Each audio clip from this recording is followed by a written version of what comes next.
Welcome to episode 20 of Dear Nina, Conversations about Friendship. There's something exciting about a round number, isn't there? It's not like making 19 episodes is that different from making 20, and yet 20 feels extra special. So thanks for being here. Even if this is your first time, welcome. If you've been listening for a while, so happy to have you back. This special round numbered episode, I'm doing a solo one. It won't be long. And it's to tackle an issue that comes up in a lot of letters I get. And that issue is friendship chemistry. Nobody uses those words. What I hear instead are different forms of frustration, really, both with friendships that are not moving faster and ones that, maybe did start, but they're just not getting to the next level at all. And while I believe that studies saying it takes 200 hours to make a close friend are true, I don't think it speaks to that thing that happens before the 200 hours, which is just that initial spark of friendship chemistry. Is this something that we can explain? There is a book that explains it. I'm going to talk to you about it. Now, that doesn't mean that time and experience together can't overcome like the so-so initial chemistry that happens sometimes. I do want to talk about those magical friendship moments, those initial sparks, because they're real. If you have felt them, and maybe it was even just one time in your life or two, you know what I'm talking about. It's that friendship at first sight feeling. Have you had them? I'd love to hear about it in my Facebook group if you're willing to share, because I might do a follow-up on this one with some more specific examples, because sometimes it's hard to talk about without examples. Right now in my Facebook group, it's called Dear Nina, the group. There's about 139 of us.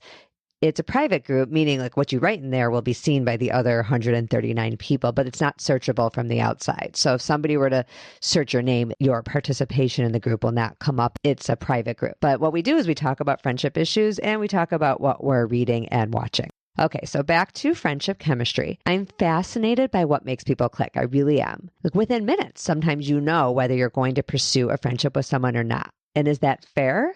Maybe not. But it is reality. I always thought friendship chemistry was really just a matter of personality.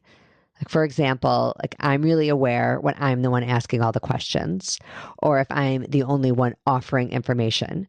That doesn't mean I can't change my mind about a person after we spent more time together. Sometimes I have found that I'm right, that initial click I felt or didn't feel really was spot on, and ultimately you can't force a friendship where you just didn't feel it or you're not feeling it. Meaning like I can tell if someone doesn't show interest also in those first few times we're together, they're not likely to suddenly start pursuing a friendship with me, months later. Nevertheless, I do sometimes feel guilty about those snap judgments that I make. I'm sure other people make those judgments too, but I felt a little better after reading this one book in 2011. See, I've been reading and writing about friendship for a long time. And it's called Click, The Forces Behind How We Engage with People, Work, and Everything We Do. And it's Click, C-L-I-C-K, not click like a group of friends click, which is Q-U-E. And it's by Ori and Ram Brafman, who are brothers who did their research and writing together. Now, I can't tell you, I love the book. I'm not telling you to run out and buy it. Sorry to the Brafman brothers. This isn't exactly a huge endorsement of the book in terms of a page turner, but it is interesting research, which I'm basically going to break down for you.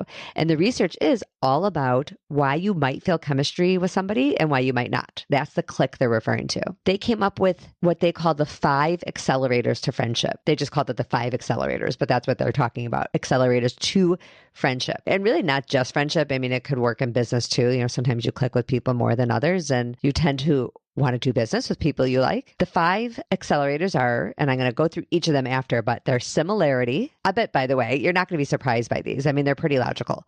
Similarity, vulnerability, proximity. Number 4 was resonance, which is a little harder one to explain. We'll go through that. And number 5, the Brafman brothers called safe place. So let's just go through those. Similarity was number 1. That makes a lot of sense. According to their research, quantity matters more than quality with this one, meaning the more things you have in common, the more you're going to click with someone, and they don't have to be quality things. So a good example is, and I'm almost embarrassed to say this, but when I meet someone whose name is Nina, which does happen, not a lot, but when it does, We have an instant click. Now, it doesn't mean we'll actually become friends because we might not have all the other things, or we might not have enough in common. Sometimes it's someone much older or much younger, or they don't live anywhere near me. It's like an internet person. Not that you can't be close friends with internet people, because I really am. But when somebody is named Nina, I see it in the other person too. We had this immediate light up.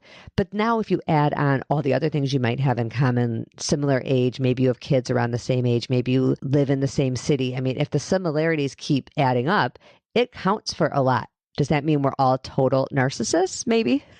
Maybe it does. I don't know. They didn't take the research that far. Obviously, if you like someone who's just like you, it does speak to how you see yourself. Number 2 was vulnerability, which is also a really obvious one. Brene Brown obviously does a lot of work in this area. The Brofmans said, when you demonstrate your vulnerability, these are my words, not theirs, I'm just summarizing, you invite the other person to display theirs too.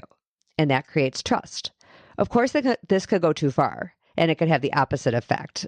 And that's what we call oversharing. Christy Tate, the author of Group, she was my guest in episode 4, and we discussed that issue. That was the entire topic of that episode, which was oversharing. And that can create a false sense of closeness, especially when it's not reciprocal. So if one person is doing tons and tons of sharing, the other person is much more closed off. It may feel like you're close. It may feel like you clicking, like you have chemistry, but later when you feel a sense of shame for sharing too much, it's because the other person didn't also share, and now you feel like you've given over too much information. The third friendship accelerator, or click accelerator, sorry, that's what they call it, is proximity. I think this one counts for a lot. The authors, when they talk about proximity, they're not just referring to we both live in Minneapolis or whatever city. It's really a matter of feet and miles. Like you're in the same dorm floor, you have cubicles next to each other, you're in the same neighborhood. And I really don't think this one can be overstated. Just thinking about my own life, 2 years ago, my husband and I moved from one suburb of Minneapolis to another, about 10 minutes apart. It's really not far, and yet it does make a big difference. I wouldn't say my friends changed because I've lived in this town for 20 years, and I pretty much have generally the same friends, although I'm always open to making new friends, and I have. But I think I got closer with my friends who live closer to the new neighborhood. It just, how could I not? We can see each other for last minute walks. Sometimes I'll join a friend for the last 20 minutes of a walk. Like someone might text me and say, can you walk? And I'll say, I can't for another, 30 minutes. They may say, well, I have to be home by, X time. So I'll just come for the last 20 minutes when I'm available and they're still walking, and vice versa. It's happened plenty of times. Those 20 minutes here and there, they add up. They add up. You're really caught up when that happens. Number 4, they called resonance. That's the one that's the least obvious. We did similarity, vulnerability, and proximity. Those are more obvious. Number 4 of resonance, they describe this as the ability to stay present in the moment, be in tune with others, demonstrate empathy, elicit empathy from others, and generally be in the flow. Those are their words. I'm going to read that one more time. Resonance is the ability to stay present in the moment, be in tune with others, demonstrate empathy, elicit empathy from others, and generally be in the flow. So this, I think, is a case of you know it when you see it. And really, I think number 4 is the magic part of chemistry that we're referring to when we talk about friendship at first sight. That in the flow, that you're sharing, they're sharing, it's happening all at once, and you have this feeling like you've known the person a long time. Now, the Brofman brothers would say it's not just magic, that there's all these other factors. There's the similarity issue, the vulnerability issue, the proximity, but they did isolate this as its own thing, resonance. That one you just can't plan for, and I think it's completely separate from how much time you spend with a person. That's the one you feel immediately or not. 200 hours with a person, which is the number that studies say it takes to create a close friend, can really create a close friendship. All that time does create a close friendship, but this number 4, this resonance, is independent of time. It happens without the 200 hours. And those are kind of rare. I don't think we should be chasing those kind of friendships because they either happen or they don't. And number 5, they called safe place. And this is really a matter of context. They describe maybe the first year of college as a good example. Why you make a lot of friends is because everyone's in this same mindset to make new friends. And I would say, of course, vulnerability and proximity really factor in here too. And even similarity. You all chose the same college for a reason. Another example of safe place would be connecting during times of joint adversity, which could be something really intense, like surviving a hurricane together, something like that. Or it could be really something more benign, like you and a friend or you and a casual friend went to a Zumba class. The moves were really hard. You guys were laughing the whole time. You were so embarrassed, but you got through it and you stayed the whole time. So you survived that together, and that's now a funny memory you have. I'd say that people who really stuck with you during COVID, even from a distance, like if you had certain friends that you texted a lot, that you did Marco Polos with, I did Marco Polos with some friends, that you walked with regularly so that you could still outside, so that you could still be together. That created a closeness because you survived this loneliness together. And then traveling. If you travel with a friend, that definitely becomes context of safe place because all kinds of things happen when you travel. You pick a restaurant and it was terrible, or the wait was horrible and you had to, at the airport, the flight got delayed and you had to deal with that day. Like all that stuff creates safety in a friendship. You've now survived something. Now, here's one piece of all this research that I do think is hard to swallow. And sometimes it's that all of these elements are present. You have similarities with somebody. You have a situation where you've been vulnerable, they've been vulnerable. You live near each other or you work together. So that would be proximity. There was that moment of resonance. Maybe at first it seemed like you were going to have good chemistry, and maybe you've even survived something together. And it might even be something as simple as like you both had a terrible boss together because or a horrible teacher or something like that. Yet the friendship doesn't take off. I think that's a hard one. I think that might be what I get letters about sometimes. I don't mean I think that. I know that no one, again, uses these words, of course, but it's like they're trying to say they have all these things in common with somebody. There's no reason they shouldn't be friends. Their kids are friends. A lot of times it's that, like the kids are friends, but we can't seem to take it to the next level. That's the one that's really hard. The Brafman brothers even acknowledge that sometimes this platonic love at first sight happens with just an unexplainable reason. The inverse is true also. Sometimes you have all these factors going for you and there's still no magic. That is what I would love us to discuss on the Facebook page. Tell me, do you think it's possible to know exactly why you clicked with someone?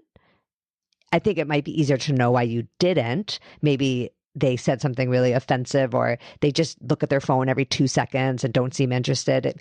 There are more obvious reasons why you don't click with somebody, but I would love to hear success stories.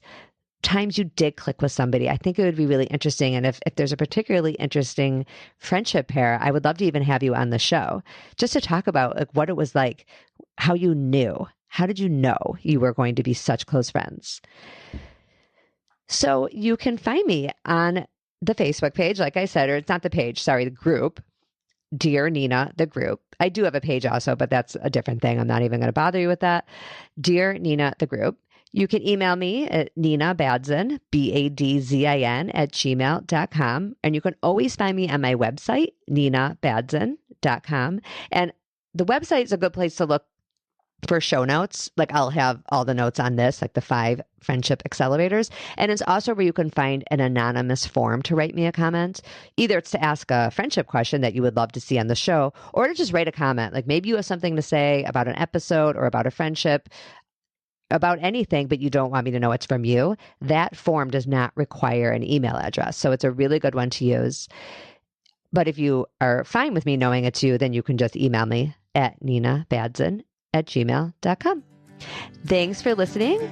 Thank you to my producer, Dave DeLuger, as always. And remember, when our friendships are going well, we are happier all around.